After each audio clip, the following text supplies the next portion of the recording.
옛날 옛적 한국의 작은 바닷가 마을에 춘복이라는 가난한 일꾼이 살고 있었습니다. 그는 가진 것이 많지 않았습니다. 그의 손에는 찢어진 그물 한 장뿐이었고 몸은 늘 바닷바람에 거칠게 마른 채 살아가고 있었습니다. 하지만 춘복은 착하고 성실한 사람이었습니다. 무엇보다도 그는 자신의 아내 소아를 누구보다도 사랑했습니다. 소아는 온순하고 자애로운 여인이었지만 오랫동안 병을 앓아왔습니다. 그녀의 얼굴은 점점 창백해졌고 기운 없는 손은 마치 바람에 흔들리는 바나나 잎처럼 연약해 보였습니다. 날이 갈수록 그녀의 숨소리는 가늘어지고 마을 사람들은 안타까운 눈빛으로 그녀를 바라볼 뿐이었습니다. 어느 날 춘복은 마지막 희망을 품고 마을의 의원을 찾아갔습니다. 선생님, 제발 도와주십시오. 제 아내가 점점 기력이 없어지고 있습니다. 무슨 방법이든 좋으니 살릴 수 있는 길을 알려주십시오. 소화를 살릴 방법은 단 하나뿐이네. 정말요? 무엇이든 하겠습니다. 그것은 바로 고래의 젖을 구하는 것이네. 고래의 젖이라고요? 춘복은 그 말을 듣자 얼굴이 하얗게 질렸습니다. 고래라니. 고래는 창고만큼이나 거대한 생물입니다. 그런 거대한 동물의 젖을 짜낸다는 것은 상상도 할 수 없는 일이었습니다. 선생님, 정말 그것밖에 방법이 없습니까? 안타깝지만 그렇네. 고래의 젖은 아주 귀한 약재로 병든 사람에게 생명의 기운을 되찾아 주지. 하지만 구하기가 너무 어려워서 아무도 시도하지 않는 것이 문제지. 그렇다면 제가 가겠습니다. 소아를 위해서라면 무엇이든 할 수 있습니다. 마을 사람들은 깜짝 놀랐습니다. 거대한 파도를 넘어 바다로 나간다는 것은 곧 죽음을 의미하기 때문이었습니다. 하지만 춘복의 눈빛은 흔들림이 없었습니다. 춘복아, 제발 다시 생각해봐라. 바다는 무섭고 고래는 더 무섭다. 내가 돌아오지 못하면 어쩌려고 그러느냐? 하지만 소아를 그냥 두고 볼 수는 없습니다. 제가 아니면 아무도 그녀를 살릴 수 없어요. 마을 사람들은 그의 용기에 감탄하면서도 걱정을 감추지 못했습니다. 그러나 춘복은 이미 마음을 굳게 먹었습니다. 그는 낡고 허름한 나무배에 올랐습니다. 그의 손에는 오직 찢어진 그물과 조그마한 항아리, 그리고 바닷바람을 막아줄 허름한 옷 한 벌뿐이었습니다. 그는 아내를 향해 마지막으로 깊은 눈빛을 보냈습니다. 소아야, 기다려줘. 꼭 고래의 젖을 구해 돌아올게. 그리고 그는 힘껏 노를 저어 드넓은 바다로 나아갔습니다. 춘복은 낡고 허름한 나무배를 조용히 밀어 바다로 나갔습니다.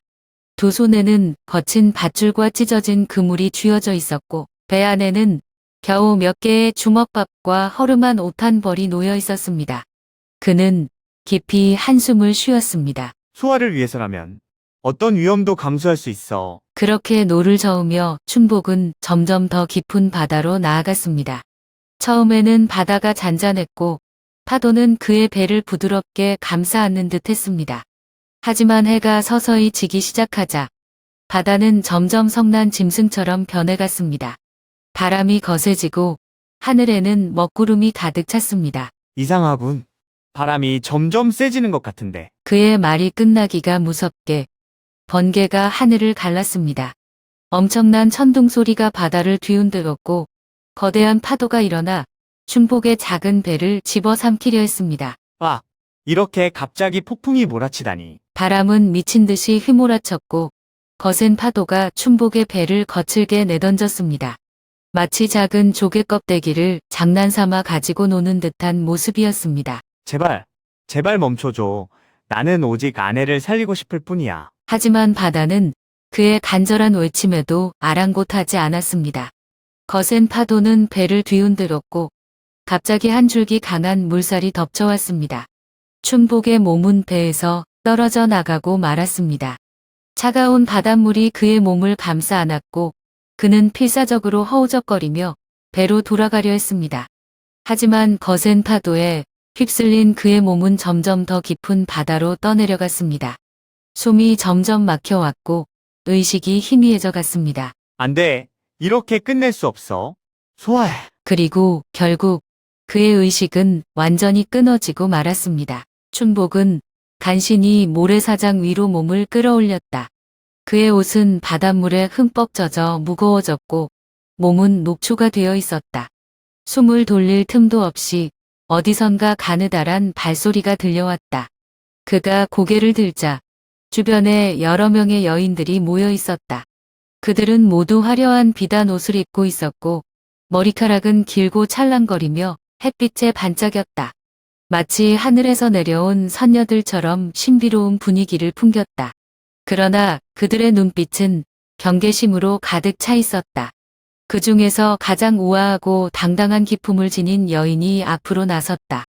그녀는 강렬한 눈빛으로 춘복을 바라보며 입을 열었다. 이 낯선 남자는 누구인가? 이 섬에 어떻게 들어왔지? 그녀의 목소리는 부드러우면서도 위엄이 있었다. 분명 이 섬의 지도자임이 틀림없었다. 춘복은 여전히 어리둥절한 표정으로 주변을 둘러보았다. 사방이 생소했다. 야자수와 아름다운 숲이 펼쳐진 이곳은 마치 인간 세상과 동떨어진 별천지 같았다. 그는 힘겹게 몸을 일으키며 말했다. 여기는 대체 어디입니까? 그리고 왜 주변에 남자가 아무도 없는 거죠? 그의 질문에 여자들은 서로를 바라보며 수군거리기 시작했다. 일부는 호기심을 가득 담은 눈빛으로 춘복을 쳐다보았고 일부는 여전히 경계를 풀지 않은 듯했다. 그때 섬의 지도자인 여인이 다시 입을 열었다. 이곳은 연화도라 불리는 섬이다. 그리고 내가 본 대로 이 섬에는 남자가 없다. 남자가 없다고요? 그래? 아주 오랜 옛날부터 우리 섬의 남자들은 모두 바다에서 목숨을 잃었지. 남편을, 아버지를, 형제를 바다에 빼앗긴 여자들만이 이곳에 남아 살아가고 있다. 춘복은 그녀의 말을 듣고 깜짝 놀랐다. 그런 섬이 존재할 줄이야. 한동안 말없이 생각에 잠긴 춘복을 바라보며 다른 여인들 중 한 명이 수줍게 말했다. 이 섬에 남자가 온 건 정말 처음이야. 그 말이 떨어지기가 무섭게 또 다른 여자가 설레는 목소리로 속삭였다. 이건 하늘이 주신 기회일지도 몰라. 이 섬을 지키기 위해선 남자가 필요할 수도 있지 않을까? 그래, 맞아. 우리가 너무 오랫동안 남자의 존재 없이 살아왔어. 여인들은 점점 흥분한 듯 웅성거리기 시작했다. 그들의 시선이 바뀌었다. 처음에는 낯선 이방인을 향한 경계심이었지만 이제는 마치 오랜 기다림 끝에 얻은 소중한 존재를 바라보는 듯했다. 그 순간 연화가 조용히 손을 들어 여인들의 말을 멈추게 했다. 조용히 해라. 모두가 일제히 침묵했다. 연화는 춘복을 똑바로 바라보며 다시 물었다. 내가 이 섬에 온 이유는 무엇이냐? 저는 제 아내를 살리기 위해 여행 중이었습니다. 그녀는 심각한 병을 앓고 있습니다.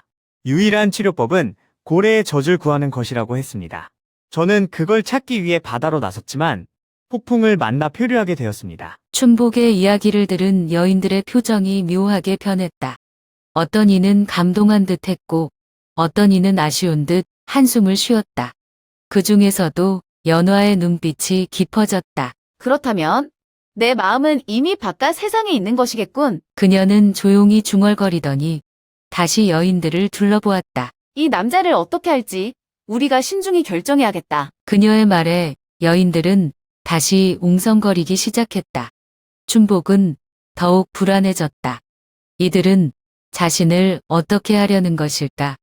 이 섬에서 벗어날 방법은 있을까? 연화도의 여자들은 처음에는 경계심을 가졌지만 시간이 지나자 점점 춘복을 특별한 존재로 여기기 시작했다.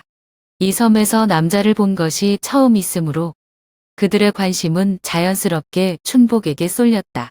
그들은 하루 종일 춘복을 따뜻하게 보살폈다. 아침이면 신선한 과일과 따뜻한 차를 내주었고 점심과 저녁에는 갓 잡아 구운 생선과 달콤한 술을 준비했다. 그가 머무는 방에는 부드러운 비단 이불과 푹신한 베개가 놓여 있었으며 밤이면 향기로운 꽃잎이 뿌려진 목욕물까지 준비되었다. 춘복은 이러한 환대에 어색함을 느끼면서도 그들의 호의에 고마움을 표할 수밖에 없었다. 어느 날 밤 저녁 만찬이 끝난 후 한 아름다운 여인이 춘복에게 다가왔다. 그녀는 환한 미소를 지으며 말했다. 그대는 정말 행운의 남자예요. 이곳에서 편히 지내면서 우리와 함께 살아가요. 우리는 그대를 위해 모든 것을 준비할 수 있어요. 그녀는 부드러운 손길로 춘복의 옷깃을 살짝 만지며 속삭였다. 여기서 평생 행복하게 살면 되잖아요. 걱정할 것도 없고 힘든 노동을 할 필요도 없어요. 춘복은 재빨리 한 걸음 물러섰다. 그럴 순 없습니다.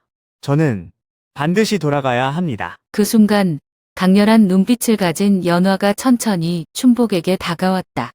그녀는 한동안 춘복을 바라보다가 입을 열었다. 춘보가 이곳에서 내가 무엇을 얻을 수 있는지 알고 있느냐? 연화는 손을 들어 보석으로 장식된 금빛 상자를 가리켰다. 상자가 열리자 눈부신 황금과 보석들이 드러났다. 이 모든 것이 내 것이다. 나는 내가 이 섬에서 나와 함께 머물길 바란다. 내가 원하는 것은 무엇이든 가질 수 있어. 연화는 한 발짝 다가서며 덧붙였다. 이 섬에서 왕처럼 살 수 있다.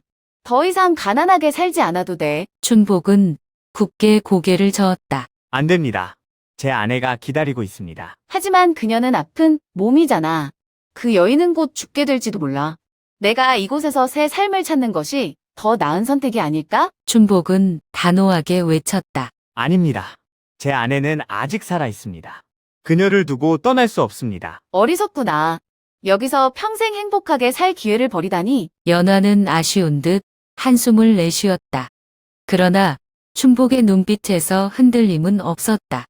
그는 밤이 깊어지자 창밖을 바라보며 중얼거렸다. 창백한 소아가 내 곁에 있는 것이 100명의 아름다운 여인보다 소중하다. 그의 마음은 여전히 아내에게 향해 있었다. 춘복의 강직한 마음에 결국 연화도의 여인들도 감동할 수밖에 없었다. 그들은 처음엔 그를 이곳에 머물게 하고 싶었지만 점점 그의 깊은 사랑과 충절을 이해하게 되었다. 어느 날 밤 한 할머니가 춘복을 조용히 불렀다. 그녀는 오랜 세월 섬에서 살아온 듯한 깊은 주름을 가진 지혜로운 사람이었다. 젊은이야, 내게서 들을 말이 있다. 할머니, 무슨 말씀이십니까? 내 마음은 이미 이 섬을 떠났구나. 넌 아내를 위해 고래의 젖을 구하려고 하지. 그렇습니다. 저는 어떤 위험도 감수할 것입니다. 그렇다면 내게 한 가지 방법을 알려주마. 춘복은 숨을 죽이고 할머니의 이야기를 들었다. 이 섬에는 아무도 모르는 비밀의 장소가 있단다. 깊은 숲을 지나 해안가 절벽 끝에 있는 작은 동굴이지. 그곳에는 고래어미가 새끼를 낳을 때마다 젖이 흘러나오는 곳이 있다. 하지만 그 젖을 얻으려면 용기가 필요하단다. 너는 정말 갈 수 있겠느냐? 그렇습니다. 제 목숨을 걸고서라도 아내를 살릴 겁니다. 춘복의 눈빛은 확고했다. 할머니는 조용히 고개를 끄덕이며 동굴의 위치를 가르쳐 주었다. 다음 날 새벽, 춘복은 여인들의 눈을 피해 혼자 동굴을 찾아 나섰다. 그가 숲을 지나 해안 절벽으로 가자 할머니가 말했던 작은 동굴이 보였다. 동굴 안에서는 희미한 빛이 새어나오고 있었다. 그곳에는 놀랍게도 하얀 액체가 흐르는 바위가 있었다. 춘복은 가까이 다가가 그 신비로운 광경을 바라보았다. 이것이 바로 고래의 젖인가? 그 순간 거대한 물살이 일었다. 갑자기 거대한 그림자가 춘복 앞에 나타났다. 그것은 거대한 고래였다.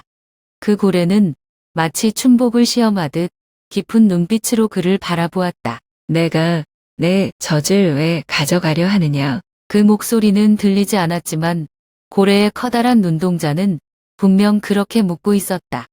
춘복은 두려움을 삼키며 정직하게 대답했다. 나는 이 젖이 필요합니다. 내 아내가 병에 걸려 죽어가고 있습니다. 하지만 나는 많이 가져가지 않을 겁니다. 단지 그녀를 살릴 만큼만 가져가겠습니다. 고래는 한동안 그를 바라보았다. 마치 그의 진심을 시험하는 듯 했다. 그러더니 고래는 천천히 몸을 돌렸다. 그리고는 머리를 살짝 끄덕였다. 그 순간 바위에서 더 많은 고래의 젖이 천천히 흘러내렸다. 춘복은 감격하며 무릎을 꿇었다. 정말 감사합니다. 꼭 이 은혜를 잊지 않겠습니다. 그는 조심스럽게 작은 병에 고래의 젖을 담았다. 이제 남은 것은 단 하나. 이 섬을 떠나 소아에게 돌아가는 것이었다. 춘복은 손에 꼭 쥔 고래에 젖이 담긴 병을 바라보았다. 이제 남은 것은 오직 하나, 이 섬을 떠나 소화에게 돌아가는 것이었다. 그러나 문제는 바다였다. 그는 섬에 표류하면서 배를 잃었고 섬에서 나갈 방법이 없었다. 그때 그를 지켜보던 연화가 조용히 다가왔다. 내가 이 섬을 떠나고 싶다면 우리가 도와주겠다. 정말입니까? 연화는 미소를 지으며 말했다. 처음엔 내가 떠나는 것을 막고 싶었다. 하지만 내가 끝까지 흔들리지 않는 것을 보고 깨달았다. 진정한 사랑이 무엇인지 말이다. 그녀는 손짓을 하자 섬의 여인들이 다가와 춘복을 도왔다. 그들은 나무를 베고 밧줄을 엮어 작은 배를 만들었다. 밤낮으로 노력한 끝에 단단한 나무배 한 척이 완성되었다. 이 배라면 내가 무사히 집으로 돌아갈 수 있을 거야. 정말 감사합니다. 모두들 춘복은 섬의 여인들에게 감사의 인사를 전하며 배에 올랐다. 내가 가는 길에 바다가 너를 시험하지 않도록 기도하겠다. 부디 무사히 돌아가거라. 그녀는 작은 부적을 꺼내 춘복의 손에 쥐어주었다. 이것이 내 여정을 지켜줄 것이다. 춘복은 깊이 고개를 숙였다. 이 은혜를 절대 잊지 않겠습니다. 춘복은 노를 저어 섬을 떠났다. 놀랍게도 이번에는 바다가 잔잔했다. 거친 파도는 일지 않았고 바람도 순풍이 되어 그를 밀어주었다. 마치 하늘도 그의 충절에 감동한 듯 했다. 그는 밤낮으로 노를 저으며 앞만 바라보았다.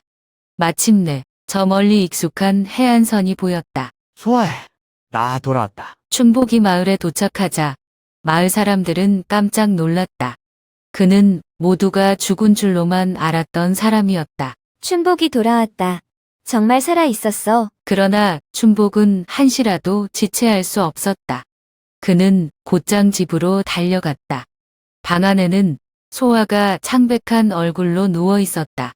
그녀의 숨소리는 희미했다. 소아야, 버텨줘. 내가 돌아왔어. 그는 조심스럽게 병을 열어 소아의 입에 고래의 젖을 흘려 넣었다. 그리고 간절히 기도했다. 그 순간 놀라운 일이 벌어졌다. 소아의 얼굴에 점점 혈색이 돌아오기 시작했다. 그녀의 손이 천천히 움직였다. 그리고 그녀가 힘겹게 눈을 떴다. 소아해. 춘복, 당신이 돌아왔군요. 춘복은 눈물을 흘리며 그녀의 손을 꼭 잡았다. 소아는 점점 기력을 되찾아갔다. 며칠 후 그녀는 완전히 건강을 되찾았다. 그녀의 얼굴에는 다시 예전처럼 따뜻한 미소가 떠올랐다.